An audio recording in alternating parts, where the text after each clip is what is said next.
Okay, so you're going to jump into Soulmask, and one of the first decisions you need to make is what will be your combat playstyle. There are a wide range of enemies and bosses in the game, each with their own weaknesses and resistances, and your mask and weapon choices and stat distribution will haunt you for your entire playthrough. So how about I give you some more information to help you make that crucial decision and show you a few mechanics that'll make these choices completely irrelevant.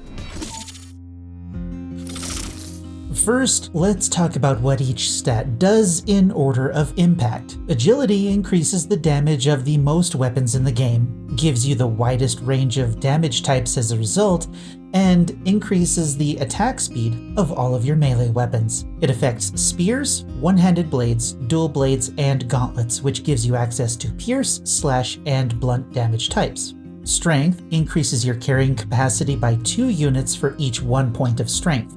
It affects the damage of greatswords and hammers, as well as increases the distance of thrown weapons, giving you access to slash and blunt melee damage and pierce, slash, and blunt damage from thrown weapons, as well as like the thrown canisters, like the corrosion tank or the explosive tank. Perception increases the damage of your bow and the accuracy of thrown weapons. Physique is your HP regen, and a bunch of physical defense stuff we won't worry about right now. And then endurance is your stamina pool and stamina cost reduction. So unless you like giant swords and hammers, agility is going to be your main combat stat for general utility, and then you'll have to decide between perception and strength as your secondary stat. Perception if you want to mess with bows, and strength if you want to throw things and carry more stuff. While carrying more stuff sounds appealing, let me remind you that you're only getting 2 more points of carry weight per point of strength, so it might not be a good idea, especially when you consider that mounts and companions will carry more stuff for you too. Then you pick between how much stamina you want, how effective it is, and how tanky you want to be.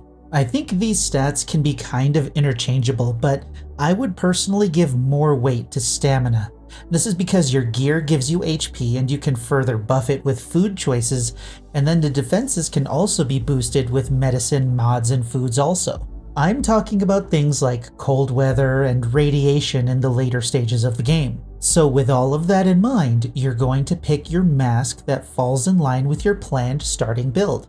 Tank, melee, or bow, and then get into the game. Now here's the thing.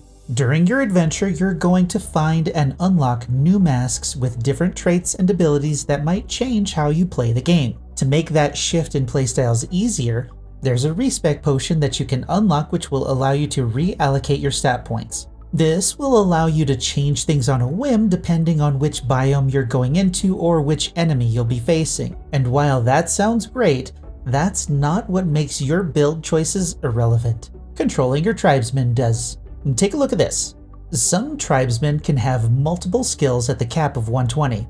And if you take control of that tribesman, then now you have that skill cap and can level up to that max. The reason you want to do this is because each weapon has a series of skills that you can unlock at certain levels. If you as a player character can't level up skills that high, which I'm not sure you can or can't in the official build of the game, then controlling tribesmen becomes necessary to take out some of the more difficult bosses in the game.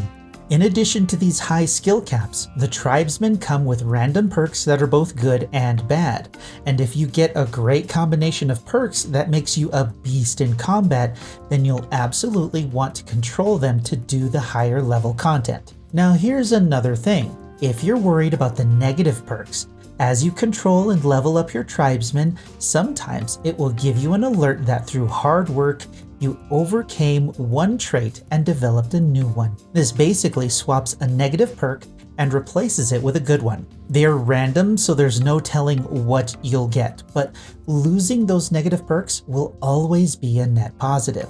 The downside of controlling tribesmen is that if they die, you lose them permanently.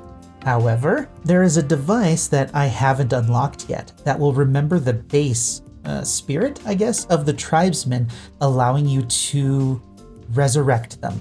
I asked the Discord how this worked exactly, but they were exceptionally adept at answering other questions, so for now we'll have to settle with the basic understanding that we have right now. But I do know that when you resurrect the spirit of a fallen tribesman, you get the original version and not the upgraded tribesman you had leveled up by the time it died.